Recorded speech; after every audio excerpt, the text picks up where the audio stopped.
Hey guys, welcome back to Wrestling News 365. Hope everyone is doing very well. As always, there is a ton of news stories to get into today, so let's talk about AEW. Of course, last night, Saturday Night Dynamite. A lot going on in the world of All Elite Wrestling right now. I want to start off talking about Full Gear. Of course, Full Gear next month, AEW's big next pay-per-view presentation. And this came actually just before Saturday Night Dynamite. Came a couple of days ago. But reportedly, possibly, the AEW Full Gear card might have accidentally been released and leaked by none other than the AEW president himself, Tony Khan. It's a crazy story, it really is. So there's new speculation on the card for AEW's Full Gear pay-per-view being leaked. Now, this is it's quite a crazy story. A photo recently surfaced of the AEW president, CEO, general manager, and head of creative. Got to get those titles in, pal. Tony Khan at the October 10 NFL game between the Tennessee Titans and the Jacksonville Jaguars. Now, I must profess, I don't know a lot about the NFL, but what I do know about the NFL is that the Jaguars suck. They really, really suck. Now, this was from a Forbes video profile that they were doing on Tony Khan and AEW at the time. Now, Khan is shown holding a notepad with Full Gear notes scribbled on a piece of paper. You can see the scribbles and the note in the piece of paper right there on the screen right now. Now, most of the handwriting is really difficult to make out, but social media being social media and the sleuths out there and the much better eagle-eyed than myself have been able to decipher, figure out what these scribbles mean, and actually been able to read Tony Khan's handwriting. So They think this might actually be the Full Gear pay-per-view card, and when we read in a second what people are deciphering these scribbles to mean, it does seem pretty accurate, I must say. Now, I noted in the week, I think it was Wednesday we did a video, or Thursday, how Tony Khan appeared on the My Mum's Basement podcast. He confirmed at the time Hangman Page versus Kenny Omega for the AEW World Championship would be happening in the main event of Full Gear next month, and that's actually scribbled on the page as well. Now, for what it's worth, spoilers ahead, obviously, we are going to talk about this possibly leaked card, so if you don't want to know, stop the video now. There's chapters on this video, you can go to the next story, etc. So I'll give you like 5 seconds. 5, 4, 3, 2, 1. So, for what it's worth, on this piece of paper, Hangman Page's name has been circled, which a lot of people are reading into saying, it says Hangman Page, it says Kenny Omega, Hangman Page circled. Does that mean Hangman Page is going to win the AEW World Championship at Full Gear? Possible. Very, very possible. Now, this is what some people are being able to see on this piece of paper. The following matches were apparently listed on the paper for Full Gear. So we got Hangman Page versus AEW World Champion Kenny Omega for the AEW World Championship. Hangman Page was circled. The next match was Jon Moxley versus Bryan Danielson. Now, this one was made far more interesting when the AEW World Championship Eliminator tournament bracket was revealed last night on Dynamite, and you have Moxley and Danielson on opposite sides of the tournament, indicating they would meet in the final. Where's the final? That being at Full Gear. So to me, that looks pretty accurate. The next one is the Inner Circle versus American Top Team. Once again, if you watched the segment last night on AEW Dynamite, that looks very, very likely to happen. Next one was MJF versus Darby Allin. We know when it comes to recent storylines, MJF and Darby Allin have been feuding. Obviously, they're going to have a match at Full Gear. Again, tick. That one looks accurate. The next one is CM Punk versus Wardlow, which is interesting because we've really yet to see anything on AEW television about that, really. The one thing I will say about that, which does, again, I lean into going, that might be accurate, is that CM Punk's facing all the young guys, right? He's faced Darby Allin, he's faced Powerhouse Hobbs, he's faced Daniel Garcia, and he's going to be facing, I guess, Wardlow next. That makes a lot of sense to me. That does make a lot of sense. Again, I don't know how they would shoot that angle, but to me, it's not out of the realm of possibility. It's a strange one, I think. It's a strange one. The way they're booking Punk is just a bit odd. You've got Bryan Danielson comes in red hot straight away, faces Kenny Omega, World Title Eliminator Tournament, straight into the main event picture. Punk's kind of the opposite. They've mentioned he wants to work with the younger guys and elevate the younger guys, and that's what he's doing. So it's certainly a real different way of booking CM Punk, which is interesting. So that one, I think, could change. Next one, Thunder Rosa versus Jade Cargill, which is an interesting one. Should be a great match if that happens. Next one is Adam Cole versus Christian Cage. Again, that makes sense. considering we've seen, obviously, Adam Cole and the Bucks feuding with Jurassic Express and Christian Cage. So Cole versus Cage makes a lot of sense to me. Young Bucks versus Jurassic Express, again, we saw last night on Dynamite that obviously Luchasaurus and Jungle Boy are getting involved with Adam Cole and the Bucks. So once again, makes a lot of sense to me. The last one on the list is Cody Rhodes versus Malakai Black or Andrade El Idolo or Miro, which is interesting because obviously we've got the Cody Malakai Black 3 match next week, and I've got a theory on that I'll save for later on in the video, but it does imply that maybe there might be some changes when it comes to that one, or they're not sure, which could be an indicator certainly that they're taking into account we're seeing these sort of very polarizing or just negative crowd reactions to Cody at the moment, and maybe there is a character change coming at the moment, so they don't really know.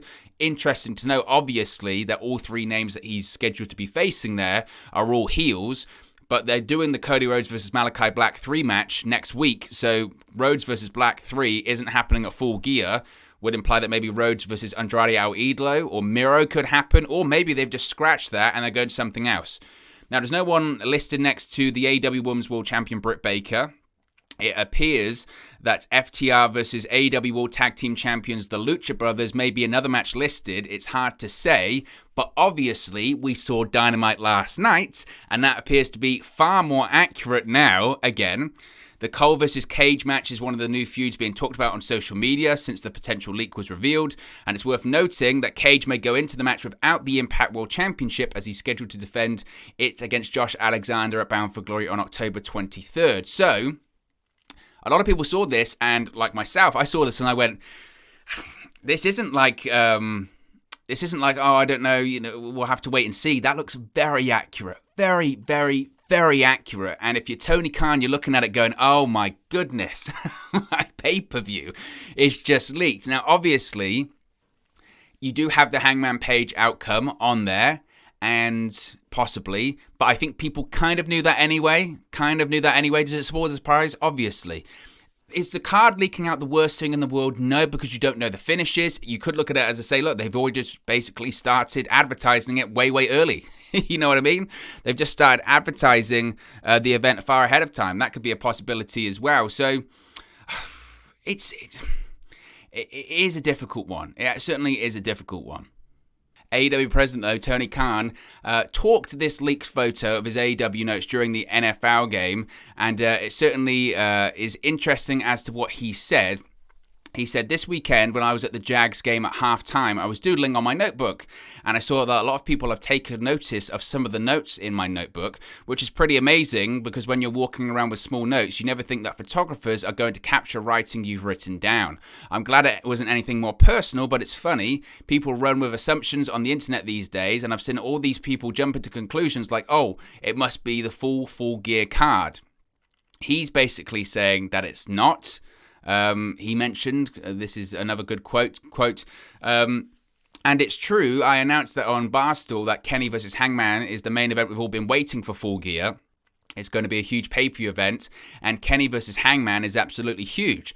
But I don't know. I was just kind of messing around with different ideas, playing around with stuff. It's like scratching around, and it's all written in pencil, and it's been erased. There may be things there that you do see, but that people were able to zoom in on that. I was surprised by it, but I also wasn't thrown by it or confused by it. It's gotten a lot of buzz, but there are some differences there, so I was just very amused by that viral story. So he's basically saying that there are differences, there are changes. That's not the full card, that's not the leaked card or anything like that. Time will tell. I tend to lean into it's probably far more accurate than he's leading on.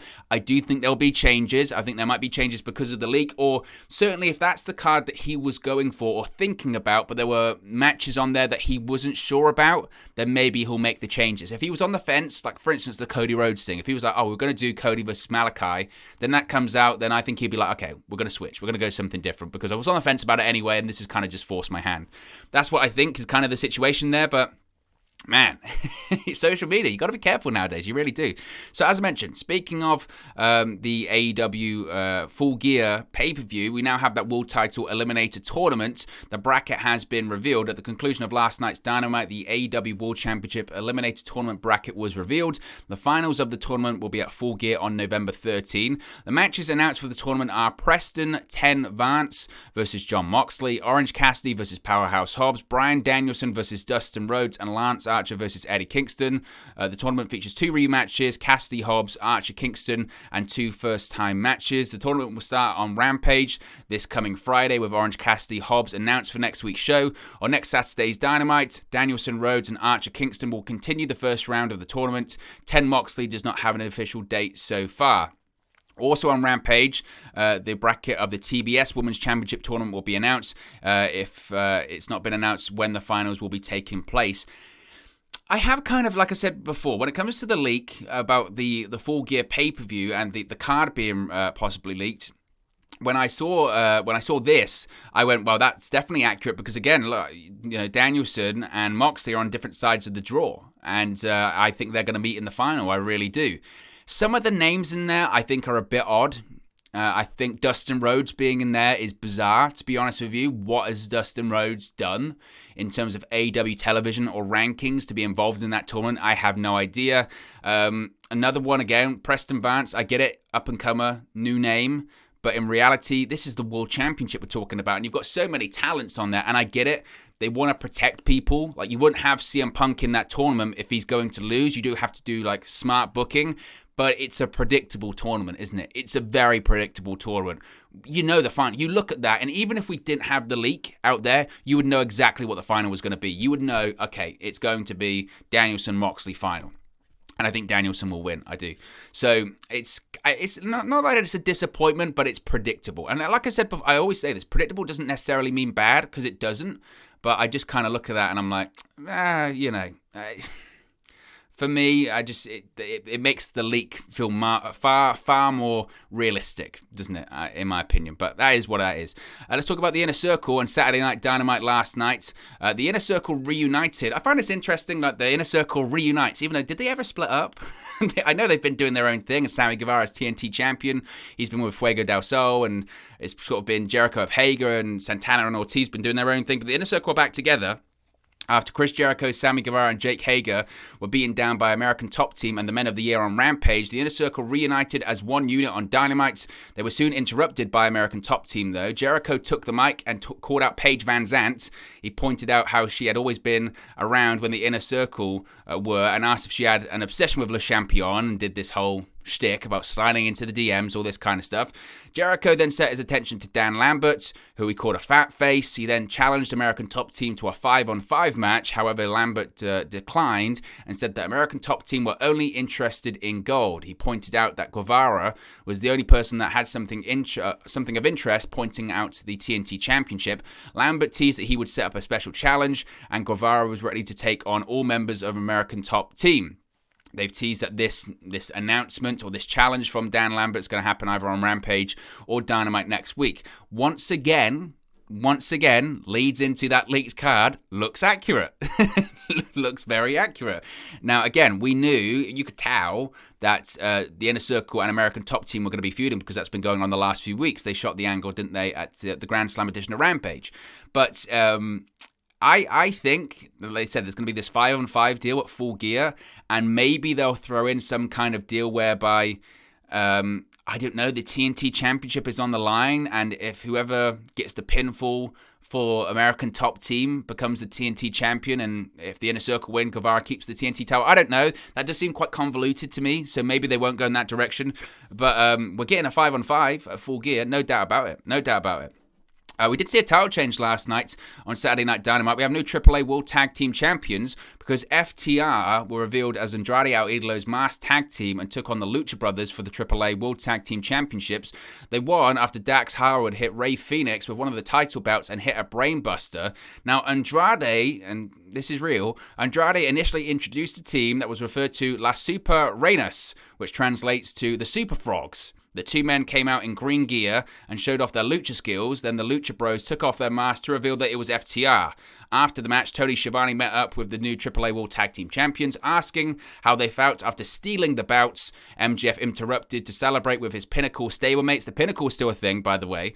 MJF asked Andrade for his money. Andrade asked MJF cash or check. MJF said both and was given both.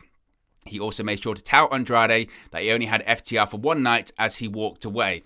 I have mixed feelings on this. I like the idea. I really like the idea of FTR being the AAA World Tag Team Champions. I like the idea of them going up against high-flying tag teams or going over to AAA and defending those tag team championships because they're so atypical of that style, of that genre of wrestling in Mexico. I think that's great. So I don't have an issue with FTR winning the bouts. I don't have an issue with FTR going over to AAA. I think it's good as well because sometimes FTR has felt in AEW that they came in as this tag team that was going to have this great matches and do all this kind of stuff, and with the Bucks and with all this other stuff going on, they kind of have been at times a little bit overlooked. Maybe that's a bit too harsh, but it felt like they could be doing more stuff.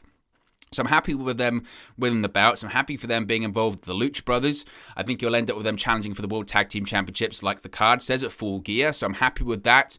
The whole Super Frogs thing, ugh. The reason I go like that is because I saw a lot of people say this on social media, and I do think it's accurate.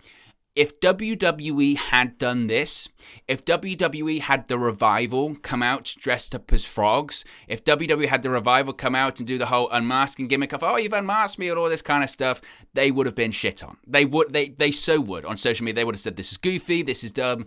So with AEW doing it, does that make it any better? No, it's not my kind of deal.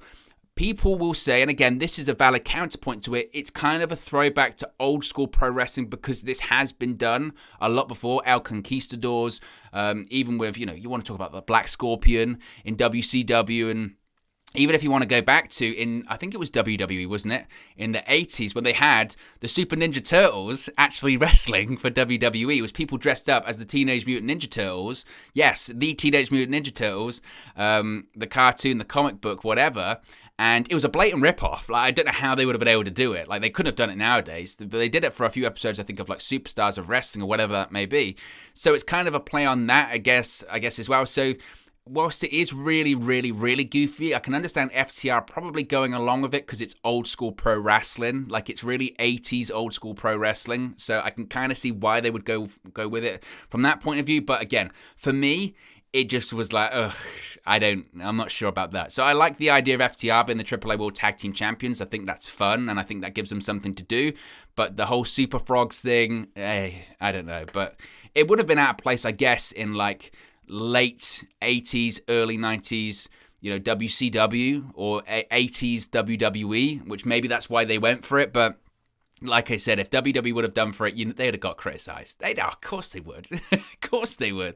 So I'm not going to be hypocritical and be like, oh, it's the greatest thing ever, because it's not my taste. It's just not my taste. Obviously, Friday we had Rampage going up against SmackDown. We don't have the official ratings for both shows. I've seen the overnights. I've seen the fast track nationals.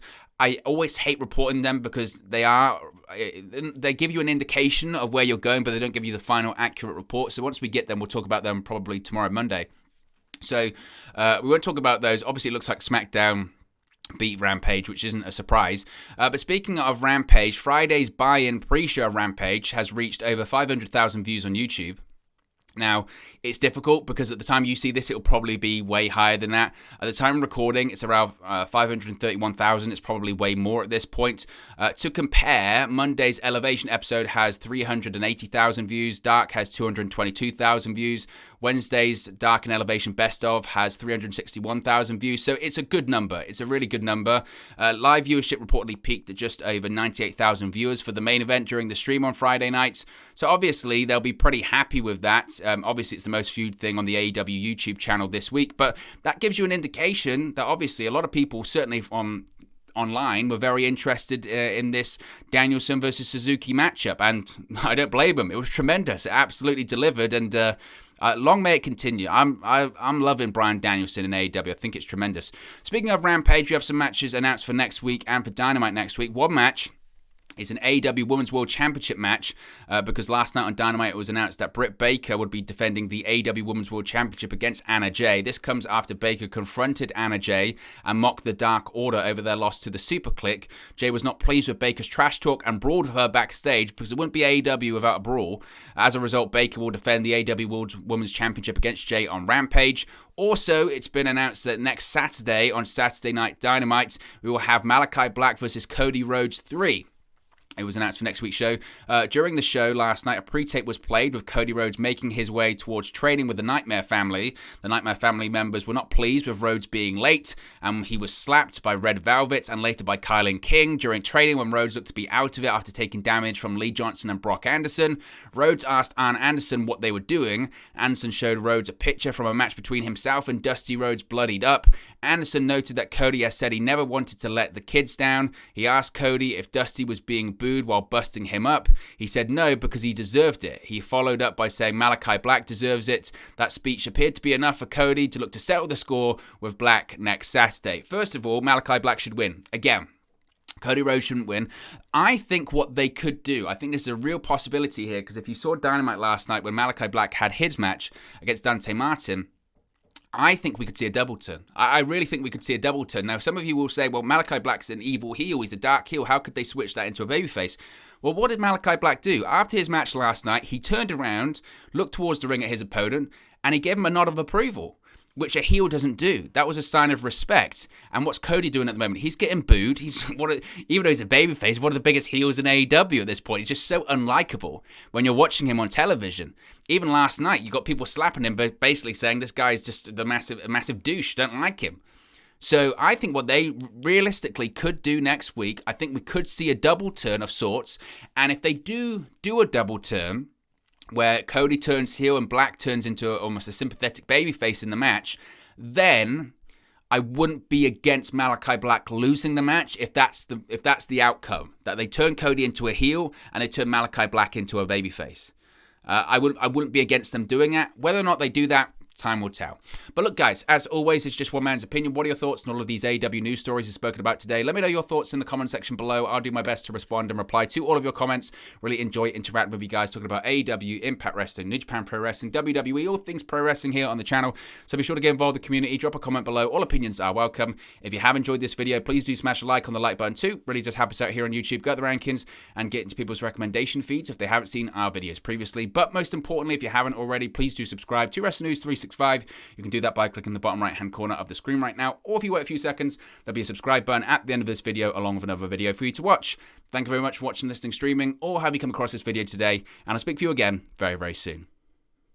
Hey guys, thank you for watching, listening, streaming, or however you come across this video today. Be sure to click on the video on the right there to watch our next video, or click the bottom there to subscribe, or the bottom right hand corner. Thank you very much, and I'll speak to you again very soon.